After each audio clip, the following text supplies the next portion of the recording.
Welcome to Bereans at the Gate. This is our video blog for February 28th, 2018. We are missing a Berean today. Dr. Jeff Hemond is a little bit ill. He will not be with us.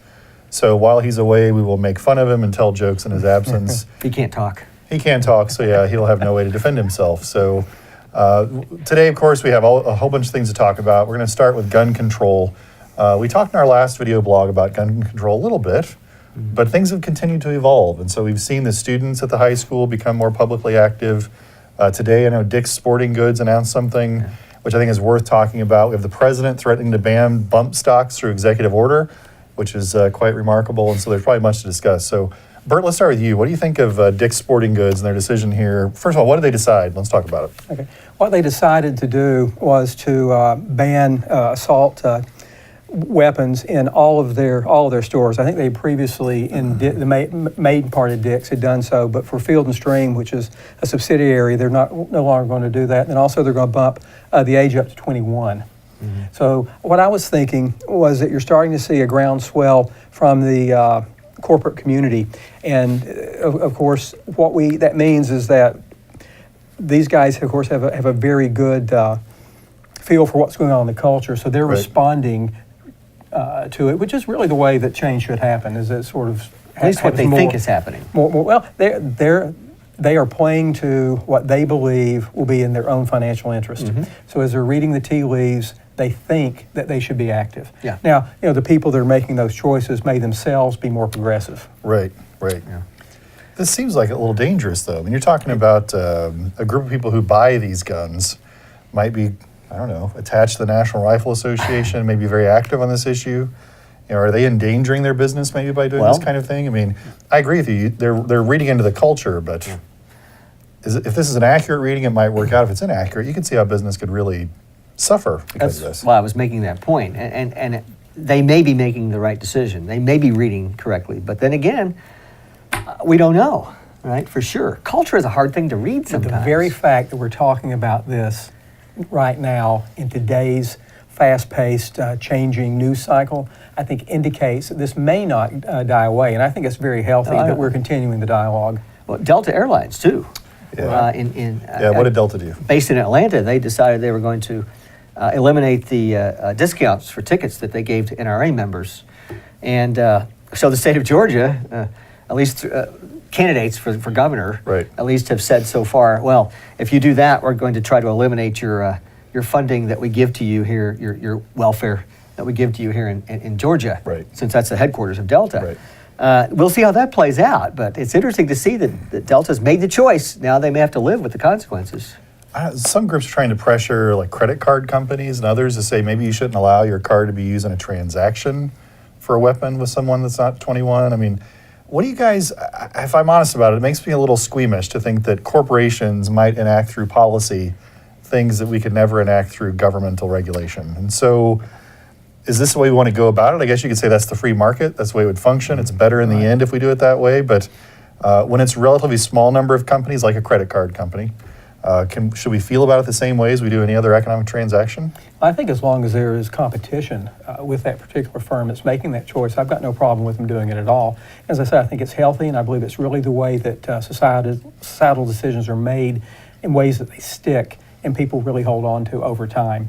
So I wouldn't have any trouble with that. But if I disliked that type of an action by a firm, I would quit buying there. So that's the way I would play it out. So credit card services, you would stop using them. I would have no problem going to another credit card at all. Now, what if, since there are relatively few credit card companies, what if they begin to influence each other? And one says, well, we're going to do this, the other follows suit, trying to read the culture again, right? And then we have very few companies all making the same decision.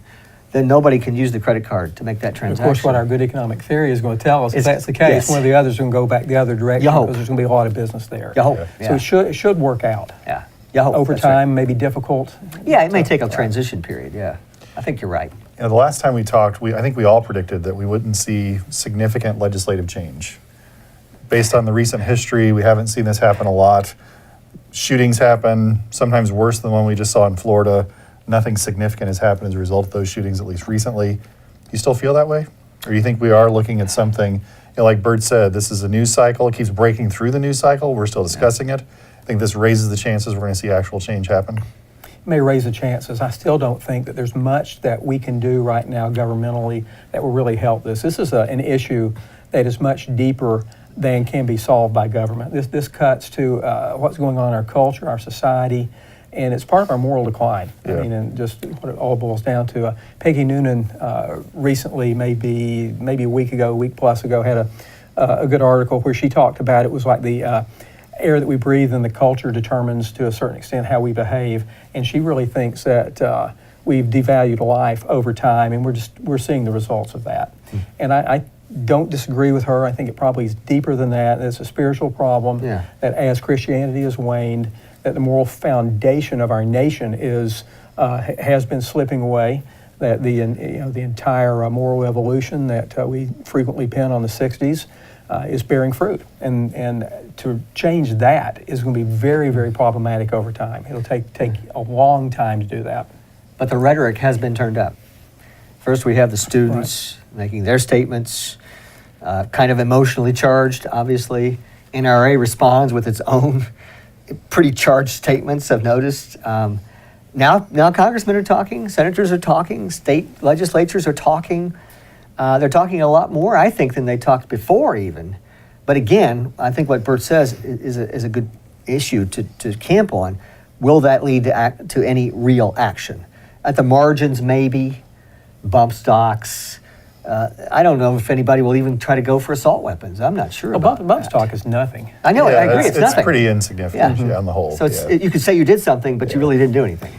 Unless you really robustly go after background checks, Yes. go after assault weapons, however we define that, Yeah. broadly speaking, I can't see it being a huge issue one way or the other, but we'll see. Background check seems like a very reasonable place to start. Yeah. Let's be better on what we've done in the past. So, Our next topic is an interesting one. I think it actually fits with the discussion we were just having. President Trump has said publicly that he will ban bump stocks through executive order if it comes down to that. Let's think back to, I don't know, a few years ago when we didn't have President Trump. If President Obama had said something like that, well, what would we have seen on the right side of the political spectrum if President Obama said, I'm going to ban something related to the Second Amendment, even if it's marginally related, through executive order? What kind of outrage would we have seen out of the NRA, out of the Republican Party, out of conservatives in general? And I guess in the end, why aren't we seeing that sort of an outrage now? The basic question becomes, is conservatism as we've known it dead?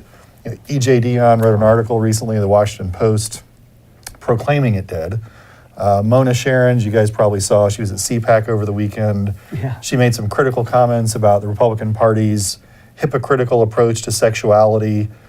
She was booed and had to be escorted out with security from CPAC, and so she's a long-standing conservative of good repute from everything that I know. So is conservatism dead? Are we watching this sort of inconsistency boil up to the point now where we're comfortable saying that this movement is on its last legs? What do you think, Bert? Well, to me, to a certain extent, it depends on how you're defining and what exactly you're talking about. As I think about conservatism, it will not die. You only have two real views of human nature, and flowing out of a view of human nature that essentially sees people as sometimes what Thomas Sowell referred to as constrained, we would say as sinners, very imperfect, very low ceiling to what we can achieve. You're going to have a political philosophy that's consistent with that. And then on the other side, you have people that believe that human nature is improving, is good, and is getting better. They tend to be more progressive or liberal. So I think in that sense, you're never going to see the end of what we're calling conservatism, because that is the primary manifestation of a political philosophy that's consistent with a constrained view of history. On the other hand, I really see, particularly for the Republican Party, a change in that they're following the one man more than I would have thought. When I first kind of cut my political teeth, I thought of political parties more in the sense of rallying around ideas and being for something. And I know for people like myself that have discovered that is complete folly, that I feel very dissatisfied with the Republican Party. Sure. And I think in that way, I probably relate a little bit more closely to younger people, that they feel the same. So in a sense, I think the Republican Party has changed, but that core notion of what is a conservative is not going to change. So the question really becomes, should we separate out the Republican Party from the conservative ideology itself? Sure, And I yeah. think there's an overlap, yes, but I think they are different ultimately. The Republican Party seems to be much more pragmatic, to say the least, and sometimes moving to the left in general, along with just sort of following the Democratic Party over the years. The conservative movement, I think, though, as an ideology, I think Bert is right. It's remained pretty consistent. Yeah. Though I do see an interesting dichotomy that I notice out in the culture. There are a lot of people who are conservative politically, but they have a view of human nature that's kind of humans are at least kind of neutral and maybe even kind of good. We're all good. We're all okay, but they don't like what government does to them. So it's a kind of an inconsistency in the conservative ideology, because the conservatives have always said that they view humans realistically as who they are, not as what they could be, right? They're constrained, as you said. They're even sometimes bad, right? You have to face that reality. But I don't know. It's interesting. I don't think it's dead. I think it's premature to say the conservative ideology or movement is dead, but it seems to have fewer adherents that are consistent today, to me.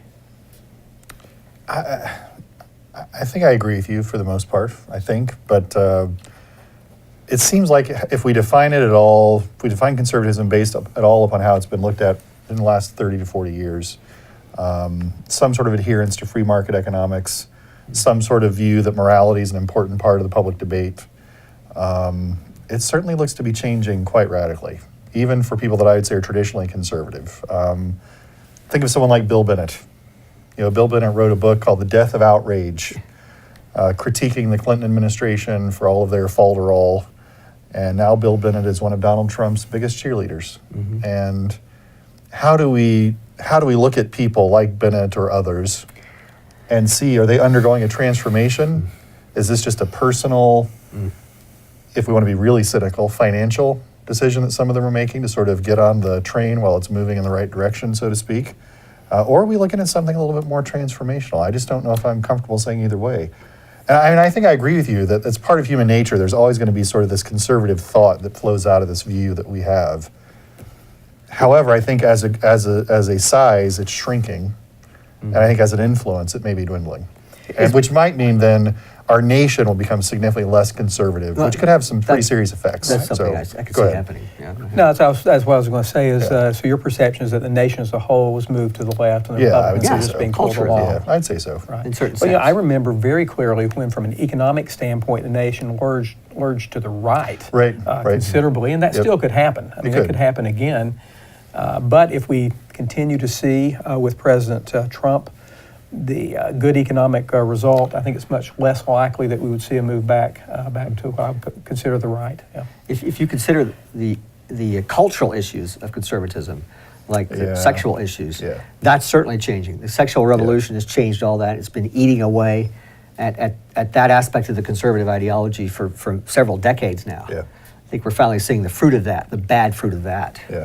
So When you talk about the moral side of what we have thought of conservatism since the 1980s, the Right. coalition that Republicans put together anyway, I don't see that aspect as really being consistent with what I consider conservative thought, at least with secular thinkers who follow the notion that individuals are constrained, because they tend to see behavior very pragmatically and emerging based on utilitarian ideals, on what works.